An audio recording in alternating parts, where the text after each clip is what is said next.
ઘટનાની હકીકત એ પ્રકારની છે કે આજ રોજ વહેલી સવારના સમયે જૈન સાધ્વી મુનિ અને તેમના શ્રાવક લીમખેડાથી દાહોદ તરફ વિહાર કરી રહ્યા હતા. એ વખતે કંબોઈ ગામની પાસે એક અજાણ્યા વાહન ચાલકે તેમને ટક્કર મારી તેમનું મોત નિપજાવ્યું હતું. આ બાબતે ઘટનાની ગંભીરતાને ધ્યાને લઈ જિલ્લાના પોલીસ વડા ડૉક્ટર રાદીપસિંહ ઝાલા સાહેબના સીધા માર્ગદર્શન હેઠળ 2 ડીવાયએસપી, એલસીબી એસઓજી અને જિલ્લાના 8 જેટલા પીએસઆઈ પીઆઈની અલગ અલગ ટીમો બનાવી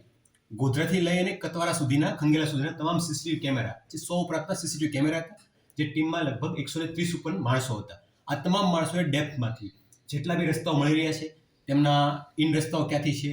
બાયપાસ રસ્તાઓ ક્યાં છે, એ તમામને ઝીણવટપૂર્વક ચેક કરી જે ફેટલ નિપજાવનાર ગાડી છે એ ગાડીને શોધી કાઢી અને તેમના ચાલક પર શોધી કાઢ્યો છે અને અનડિટેક્ટ ગુનાને ડિટેક્ટ કર્યો છે. તપાસમાં એવું જણાય એવું છે પ્રાથમિક દ્રષ્ટિએ કે જે ચાલક છે એમણે પોતે બેદરકારીથી નેગ્લિજન્સી ડ્રાઇવિંગ કરી અને પોતે જાણતો હોવા છતાં કે ભાઈ આ પ્રકારનું કૃત્ય છે એ માણસનું મૃત્યુ નિપજાવી શકે છે, તેમ છતાં એક રશિયન નેગ્લિજન્સી ડ્રાઇવિંગ કર્યા અને જે રાહદારી ચાલી રહ્યા હતા એ રાહદારીને પાછળથી ટક્કર મારી તેમના બંનેના મોત નિપજાવી અને જગ્યાને ત્યાં મદદ કરવાને બદલે ત્યાંથી છોડી દઈ અને નાસી જઈને ગુનો કર્યો છે. જે અન્વયે લીમખેડા પોલીસ સ્ટેશનની અંદર આ લગતનો ફેટલ મોટર વ્હીકલના નિયમો અને નેગ્લિજન્સી ડ્રાઇવિંગની વિવિધ કલમો હેઠળ ગુનો દાખલ કરી આગળની તજવીજ હાલમાં ચાલુમાં છે.